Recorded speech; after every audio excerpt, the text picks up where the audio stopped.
वाहिगुरू जी का खालसा, वाहिगुरू जी की फतेह। बड़े सौभाग्य की बात है कि हम यहाँ पर ग्वालियर में, हम तो बचपन से देख रहे हैं जब से सुर्त संभाली है, संत बाबा थारिया सिंह जी का स्थान, जो महापुरुष हुए जिन्होंने अनेक आत्माओं को अमृत छकाया और गुरु के साथ जोड़ा। तो इस वर्ष बड़ी चढ़ती कला से ये समागम जो हर वर्ष होता है गुरु महाराज जी की बरसी का, इस वर्ष भी हुआ। तो हमारे साथ हैं बाबा कुलवंत सिंह जी, जो वर्तमान समय विशेष सेवा यहाँ की निभा रहे हैं। तो आप गुरु महाराज के अंशवंश में से हैं, तो हम उनसे जानना चाहेंगे इस वर्ष के अनुभव और फिर आगे आने वाले समय में क्या प्लानिंग है, क्योंकि अगला साल 100वां वर्ष है गुरु महाराज जी की बरसी का। तो हम आपसे जानना चाहेंगे इस वर्ष का समागम और अगले का। वाहिगुरू जी का खालसा, वाहिगुरू जी की फतेह। बहुत बहुत धन्यवाद भाई साहब जी का। साथ संगत जी, पूज्य संत बाबा थारा सिंह जी की ये 99वीं बरसी थी, जिसमें पंथ प्रसिद्ध कीर्तनी जत्थों ने और कथावाचकों ने हाजिरी भरी। तकरीबन ये समागम महापुरुष 1927 सिंध पाकिस्तान कंदरा में ब्रह्मलीन हुए थे सन 26 में, और 27 से लेकर के लगभग हिंदुस्तान की आज़ादी तक ये समागम पाकिस्तान में भी हुए हैं।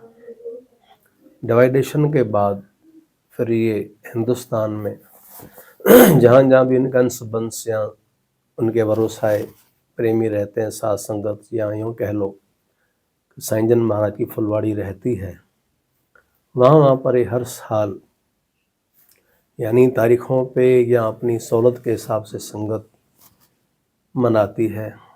और ये तब से लेकर के आज तक तकरीबन मैं समझता हूँ मेरे जन्म से पहले,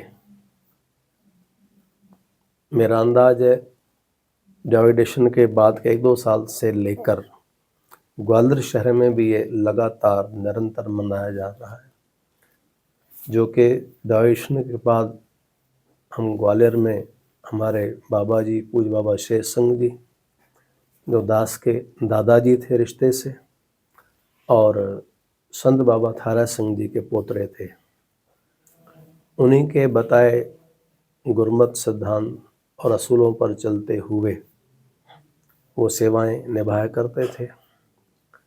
उनकी सरपरस्ती में ही यहाँ पर तब से लेकर समागम चलते रहे। और जो हमारा पुरातन स्थान था माधोगंज फर्श गली में था, जो कि अभी तकरीबन पिछले साल गुरु नानक जयंती पर इस नए स्थान का उद्घाटन हुआ है, क्योंकि वहाँ थोड़ी सी जगह छोटी होने के वजह से व्यवस्थाओं में व्यवधान होता था। तो गुरु साहब की कृपा से और संगत के सहयोग से नया स्थान बना है।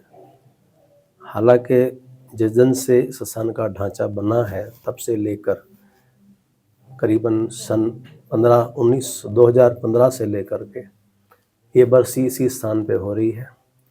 और इस साल जो ये बरसी हुई है 99वीं बरसी थी महापुरुषों की, जिसमें भाई हरकीरत सिंह जी पानीपत वाले, भाई अर्जुन सिंह जी परवाना कुरुक्षेत्र से, और इस तरह से भाई साहब भाई भूपिंदर सिंह जी राजनांदगांव छत्तीसगढ़ से, और भाई साहब भाई हरदीप सिंह जी जो हैं सरहंद से, फतेहगढ़ साहब से, और भाई साहब भाई हरजोत सिंह जी जख्मी, और उसके अलावा प्रिंसिपल सुखवंत सिंह जी, जिनका अपना एकेडमी है जंडियाला में, लुधियाने में, जिनके सिखाए हुए कई विद्यार्थी आज श्री हरमंदिर साहिब में देश विदेशों में गुरबाणी कीर्तन की अमृत वर्षा बरसा रहे हैं। तो वो प्रिंसिपल साहब भी आए थे और हरजोत सिंह जख्मी, जो कि मैं ऐसा कहूँ तो अतिशयोक्ति नहीं होगी, वो खानदानी कीर्तनी है। उनके दादा भाई साहब धर्म सिंह जख्मी और उनके पिता भाई अमरीश सिंह जी जख्मी तकरीबन 89 में इसी समागम में हाजियाँ भर चुके हैं। उनके दादाजी दास के बचपन में, जब दास की उम्र तकरीबन समझ लो 10-12 साल रही होगी, वो भी हाजी भर गए। इस बार गुरु कृपा से हरजोत सिंह जख्मी भी आए थे, जिनको पुरातन की शैली के कीर्तनीय हैं और विषय को उन्होंने संभाला हुआ है और विशुद्ध शास्त्रीय संगीत, गुरमत संगीत के आधार कीर्तन करते हैं। बाकी जत्थे भी जो आए वो भी अपनी अपनी गुरु की बख्शी दात से नवाजे हुए हैं। और इसी तरह से विश्व प्रसिद्ध कथावाचक भी आए। भाई बलविंदर सिंह जी देहरादून वाले बहुत विद्वान कथावाचक, आज की शैली के लिए एक नई मिसाल कह सकते हैं। अजो के समय के हिसाब से वो वैज्ञानिक तरीके से गुरमत सिद्धांत को रखते हैं। और इसी तरह से भाई हरजीत सिंह जी हरमन, जो कि अपने उस्तादों के विद्वान होनहार विद्यार्थियों में से हैं। इसी तरह से ज्ञानी मनमोहन सिंह जी निमाणा, जिनके आइडियल ज्ञानी संत सिंह जी मस्कीन है, विद्या गुरु उनको मानते हैं, वो भी हर साल लगभग यहाँ आते हैं। उनकी इस स्थान पर श्रद्धा भी है। और पहली बार ज्ञानी हरबंस सिंह जी अलवर वाले आए थे। तो इस साल के समागम में ये सभी महानुभाव कीर्तनी और कथावाचक के रूप में यहाँ पर गुरुमत के प्रचार प्रसार की वर्षा की। और गुरु कृपा से समूह संगत चाहे बाहर से आई थी, जैसे भावनगर से, मलेरकोटला से, इंदौर से, दिल्ली से, धुलिया से, शोलापुर से और कई जगहों से संगत आई थी। और ग्वालियर की संगतों ने भी खूब आनंद लिया समागम में। और हर प्रकार से उन्हीं के सहयोग से ये समागम चलते हैं। मुझे हार्दिक प्रसन्नता है कि इस बार समागम में काफ़ी हिंदू भाई भी इस समागम में उन्होंने शिरकत की और कीर्तन का, कथा का आनंद लिया, सत्संग में हाजिर हुए। मुझे बड़ी प्रसन्नता हुई। हालांकि पहले भी आते हैं, पर इस बार तादाद कुछ मुझे ज़्यादा दिखी समागम, उन्होंने भी आनंद लिया। सो गुरु की कृपा से, उन्हीं की अगुवाई में, उनकी छत्रछाया में ये समागम मनाए जाते हैं। बस गुरु साहब को यही अरदास है कि इसी तरह से ये समागम चलते रहें। हाँ, एक बात और बताना चाहूँगा मैं, आने वाली जो 2027 है वो महापुरुषों की शताब्दी यानी 100वीं वर्षी, जिसके बारे में हमारा परिवार, सारी संगतें अभी विचार कर रही हैं, जिसकी हमने फिलहाल शताब्दी को समर्पित अखंड सुखमनी साहब के पाठ की आज प्रातः 10 बजे से आरंभता की है। गुरु साहब की कृपा से ये लगभग अगले साल की बरसी तक निरंतर चलना है, जिसमें ग्वालियर की संगतें, चाहे वो सहजधारी हैं, चाहे केसाधारी हैं, सभी उसमें कंट्रीब्यूट करें। कंट्रीब्यूट मीन्स वो उसमें आप वाणी का पाठ करके हाजिरियाँ भरेंगे, क्योंकि हमारी काफ़ी सहजधारी संगत भी आज गुरु नानक के चरणों से जुड़ी हुई है, गुरुबाणी से जुड़ी हुई है। और आपकी ज्ञात के लिए मैं एक बात और बता दूं कि हमारे महापुरुषों ने, संत बाबा थारा सिंह जी ने सिंध पाकिस्तान में सिखी का प्रचार किया था, जो कि समाज उस वक़्त कब्र पूजा, पीरों फकीरों की पूजा, जड़ पूजा, इनमें कर्म कांडों में जुड़ा हुआ था। और साईं जन महाराज ने वहाँ पर जब उनको भक्ति मार्ग में लगे और भक्ति करते करते उनको सदगुरु गोविंद सिंह जी महाराज जी के दर्शन हुए, तो उन्होंने उनको आज्ञा की कि आपकी कमाई अब सफली हुई, अब आप सिंध में जाकर के सिखी का प्रचार कीजिए। तो उन्होंने कलगीधर पिता से कहा कि भाई मेरी कौन सुनेगा। तो गुरु साहब ने कहा नहीं, आप जाके प्रचार करो, आपकी रचना पर मैं बैठूंगा। तो उन्होंने सिंध में सीखा, प्रचार किया, जैसा मैंने आपको बताया कि इस तरह का वहाँ का माहौल था। उस समय पर साईं जन महाराज ने सिख परिवारों को नहीं, नॉन सिख लोगों को अमृत छका करके गुरु नानक जी के चरणों से, गुरु ग्रंथ साहिब के चरणों से, अर्थात कर्म कांडों से, जड़ पूजा से और पीरों फकीरों कब्रों की पूजा से हटा करके शब्द गुरु ग्रंथ साहिब के चरणी लगाया। तो आज भी गुरु कृपा से ग्वालियर शहर में हमारे बाबा जी, बाबा शेर सिंह ने भी उसी कड़ी को आगे बढ़ाते हुए, उन्हीं के मार्गदर्शन पे चलते हुए, उनके वचनों पर चलते हुए, उनके ही मार्गदर्शन में यहाँ ग्वालियर की सिंधी संगत, सहदारी संगत जो है गुरबाणी से, गुरु ग्रंथ साहिब से जुड़ी है। तो कहने का भाव, ये जो शताब्दी को समर्पित साईं जन महाराज की 100वीं वर्ष को समर्पित आज सुखमनी साहब के पाठ आरंभ हुए हैं, उसमें सारी सिख संगत और सहधारी संगत सभी इसमें हाजिरी भरेंगे और गुरु साहब कृपा करेंगे, क्योंकि ये उद्यम मेरा नहीं है, गुरु साहब ने मुझे प्रेरणा की। तो मैंने चलते समागम में संगत को बेनती की कि भाई हम शुरुआत से करें।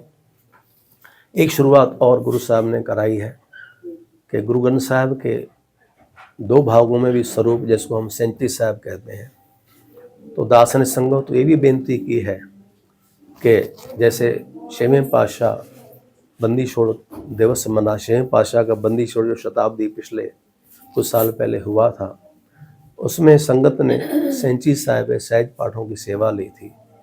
तो काफ़ी संगत के पास आज भी वो स्वरूप घर में विराजमान है, वो सेवा और स्मरण करते हैं, वाणी का अभ्यास करते हैं। तो दास ने संगत को ये भी बेनती की कि हम इस बार ये भी उद्यम करें, जिन जिन के पास सेंची साहब के स्वरूप मौजूद हैं, तो वो यहाँ पर सहज पाठ आरंभ करा करके इस पूरे साल में 1, 2, 3 जितना वो सहजता से कर सकें, सारा परिवार मिल कर के सहज पाठ भी करें। तो एक उद्यम गुरु साहब ने ये करवाया है। और कुछ संगतों को दास ने ये भी प्रेरणा की है, जहाँ मुनासिब जगह आपको लगे वहाँ पर वृक्ष जरूर लगाएं, पर लगा के छोड़ना नहीं है कि भाई एक फ़ोटो खिंचवाने वाली बात नहीं करनी है, उसकी संभाल भी करनी है।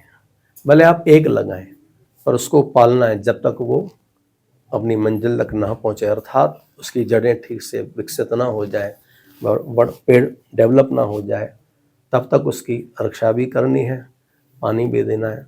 और मैं इस चैनल के माध्यम से सारी संगत को भी ये बेनती करता हूँ, धर्म प्रेमियों प्रेम बेनती करता हूँ कि जो सुखमनी साहब का पाठ है वो हिंदी में पोथी प्रकाश की गई है।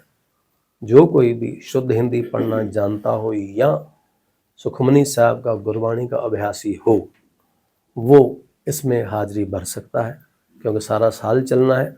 ऐसा नहीं सोचना है कि भाई हमें वारी नहीं मिलेगी, सबको मिलेगी। कोई भी अगर सेवा लेना चाहे तो हम गुरुद्वारा साहब में आकर के नाम लिखाए, टेलीफोन नंबर लिखाए, फिर जैसा जैसा समय होगा हम उसको वारियां और तारीख समय बता देंगे, फिर वो निश्चित समय पर आकर के अपनी सेवा निभाए। और इसी तरह से सहज पाठ की भी बात है। और जो मैंने पेड़ों की बात की, जिसको जिस अवस्था में भी लगे, जरूर नहीं कि बहुत बड़े पेड़ लगाए, जगह के हिसाब से कई छोटे वृक्ष भी आते हैं जो ज़्यादा जगह नहीं घेरते, जो किसी को नुकसान भी ना हो, हमारे घर को भी नुकसान ना पहुँचे। कुल मिला के हमें वृक्ष लगाने हैं, ताकि आज के टाइम में जो वायु प्रदूषण हो रहा है या जो भी कुछ हो रहा है, जिसका कारण है पर्यावरण का विकृत होना, डिस्टर्ब होना, तो एक छोटा सा उद्यम गुरु साहब की कृपा से, और आगे हो सकता है मेरी कोशिश रहे कि संगत मिल कर के कुछ सरकारी महकमों से या सरकारी लोगों से मिलकर कोई ऐसी जगह जहाँ खुली हो, वृक्ष लगाने के लिए पर्याप्त हो। तो मेरा ऐसा सोचना है। अब आगे कहाँ तक मैं सफल होता हूँ, गुरु कृपा करेंगे, तो वहाँ भी सोचेंगे कि हम संगत की तरफ से वृक्षारोपण किया जाए। इसके अलावा और भी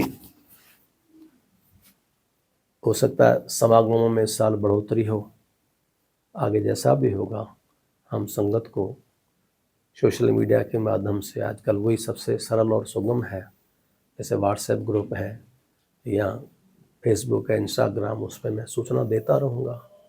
पर संगत से प्रेमी सभी प्रेमियों से निवेदन है, जैसा कि मैंने समागम में भी निवेदन किया था कि इस साल जो भी संगत आई है या जो उनको पता नहीं है वो कम से कम ये साल डेरे पे जुड़े रहें, गुरु दरबार में रोज़ आते रहें, ताकि वो इन सेवाओं को सुनने से या करने से या जानकारी से वंचित ना हो। ऐसा मेरा इस चैनल के माध्यम से भी आपको निवेदन है। सो आप संगत रूप में भी गुरु को अरदास करें कि आने वाली शताब्दी को हम बहुत अच्छे रूप से गुरुमत सिद्धांत पे चलते हुए, महापुरुषों के बताए हुए मार्ग पर चलते हुए, गुरुओं के दर्शाई गुरुमत मर्यादा के अनुसार हम इस कार्यक्रम को, इन समागमों को अच्छा प्रारूप दे पाएँ। ऐसी मेरी आप संगत के चरणों के, और संगत गुरु रूप होती है।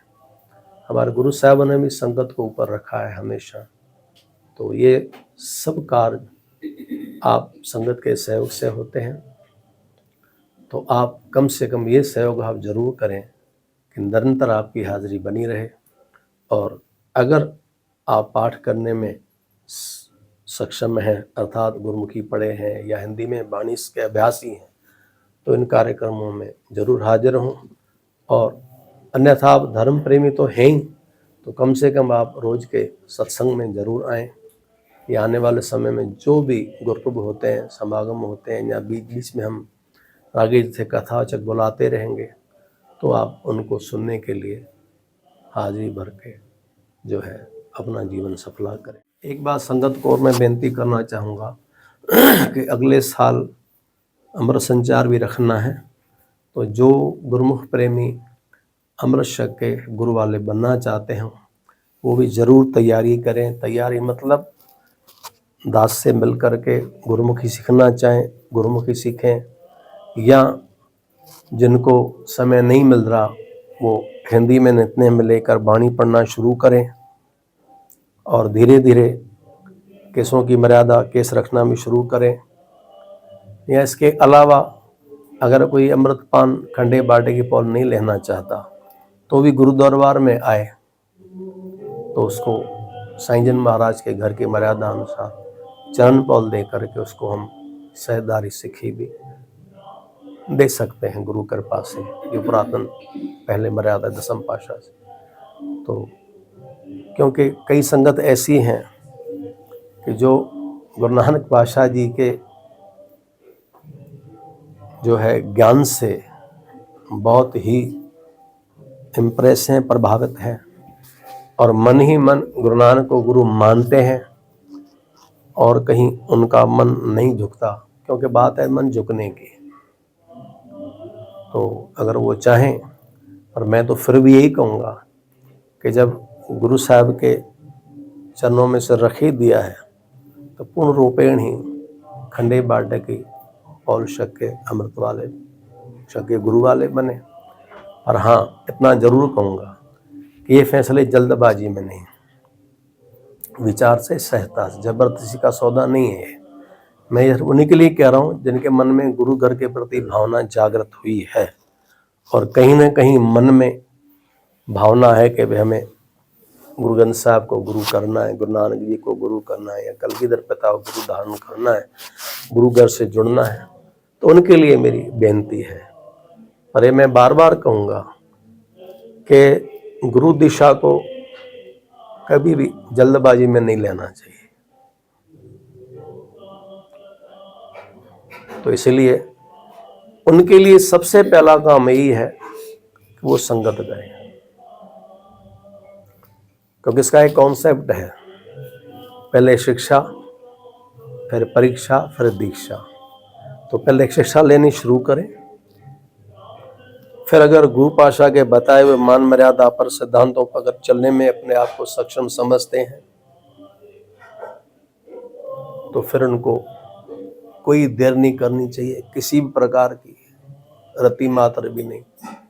तो अगले साल फिर हम 100वें समागम पे 100वीं बरसी पे अमृत संचार भी रखेंगे, और हमेशा की तरह पहले भी अमृत संचार यहाँ होते रहे हैं। अकाल तख्त से पंच प्यारे साहिबान आएंगे, उन्हीं के हाथों से ही आपको अमृतपान कराया जाएगा। तो एक बेनती दास की ये भी है कि अमृत संचार भी अगले साल रखना है, और आगे भी जो गुरु साहब कराएंगे। वाहिगुरु जी का खालसा, वाहिगुरु। बड़े सौभाग्य की बात है कि हमारे शहर में ऐसे महापुरुष हमारे पास विराजमान हैं जो हमारी उन्नति के लिए, सबकी उन्नति के लिए, पर्यावरण के लिए भी विशेष कार्य कर रहे हैं। तो हमारे को विशेष 20 नाखूनों का जोर लगा कर ये सेवा अवश्य करनी है। तो जो जो हम सेवा कर सकेंगे हम ज़रूर सहयोग करेंगे। तो इस वर्ष जो भी समागम होंगे हम ज़रूर प्रयास करेंगे आप तक पहुंचाने का, और आशा करते हैं आप सभी जुड़े रहेंगे।